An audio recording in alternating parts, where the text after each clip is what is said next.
Hello students, നമ്മൾ ഈ അടുത്ത നാളുകളിലൊക്കെ കണ്ടിട്ടുണ്ടാവും. റീസെൻ്റ്ലി വിജയ് ഒരു 3 ദിവസമായിട്ട് ഗവർണറിനെ അദ്ദേഹത്തിൻ്റെ ഗവൺമെൻറ് ഫോം ചെയ്യാൻ വേണ്ടി പോയി മീറ്റ് ചെയ്യുന്നത്. കേരളത്തിൽ വി ഡി സതീശൻ അദ്ദേഹത്തിൻ്റെ ഗവൺമെൻറ് ഫോം ചെയ്യാൻ വേണ്ടി മീറ്റ് ചെയ്യാൻ പോകുന്നതെല്ലാം നിങ്ങൾ കണ്ടിട്ടുണ്ടാവും. അവിടെ നിങ്ങൾ ശ്രദ്ധിക്കേണ്ട ഒരു കാര്യം ഉണ്ടായിരുന്നു. വിജയുടെ കയ്യിലും വി ഡി സതീശൻ്റെ കയ്യിലും ഒരു പേപ്പർ ഉണ്ടായിരുന്നു.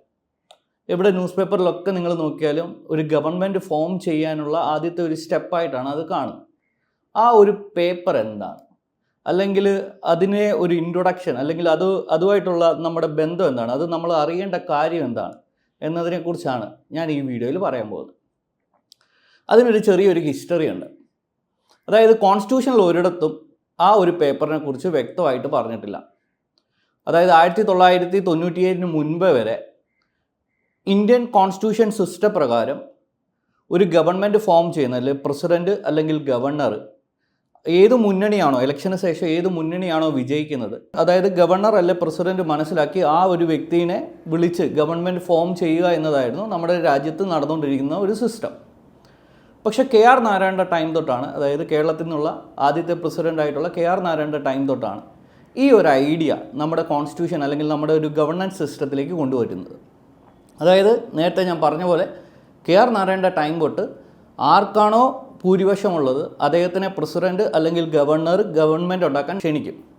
പക്ഷേ KR നാരായണൻ്റെ ടൈമിൽ അദ്ദേഹം എന്ത് ചെയ്തതെന്ന് വെച്ചാൽ, നമ്മളെല്ലാവരും കേട്ടിട്ടുള്ളൊരു തേമാണ് ആയാർ റാം ഗെയാർ റാം കൺസെപ്റ്റ്. അതായത് ഒരു ദിവസം തന്നെ ഒരു വ്യക്തി 3ലധികം പാർട്ടി അങ്ങോട്ടും ഇങ്ങോട്ടും മാറിക്കൊണ്ടിരുന്ന ഒരു പ്രതിഭാസമാണത്.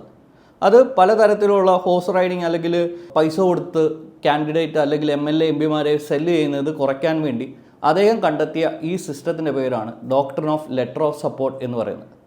സോ അത് പ്രകാരം KR നാരായണൻ്റെ ടൈം തൊട്ടാണ് ഏത് മുന്നണി അല്ലെങ്കിൽ ഏത് വ്യക്തി അല്ലെങ്കിൽ ഏത് പാർട്ടിക്കാണോ ഭൂരിപക്ഷം കിട്ടുന്നത്, അവർ ഗവർണറിൻ്റെ മുന്നിൽ വന്ന് അവരുടെ ഭൂരിപക്ഷം തെളിയിക്കാൻ, അതായത് എത്ര MP അവരെ സപ്പോർട്ട് ചെയ്യുന്നു, എത്ര MLA അവരെ സപ്പോർട്ട് ചെയ്യുന്നു എന്നത് ഒരു സിഗ്നേച്ചറിലൂടെ, അതായത് ഞങ്ങൾ സപ്പോർട്ട് ചെയ്യുന്നു എന്ന് എഴുതി ഒപ്പിട്ട പ്രസിഡൻറ്റിൻ്റെ മുന്നിൽ അല്ലെങ്കിൽ ഗവർണറിൻ്റെ മുന്നിൽ തെളിയിക്കുന്ന ആ ഒരു പേപ്പറിൻ്റെ പേരാണ് doctrine of letter of support.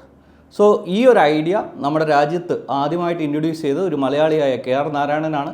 ആ ഒരു ഐഡിയ ആണ് doctrine of letter of support. അത് ഈ ദിവസങ്ങളിലൊക്കെ നമ്മൾ ന്യൂസിൽ കണ്ടുകൊണ്ടിരുന്നതാണ്.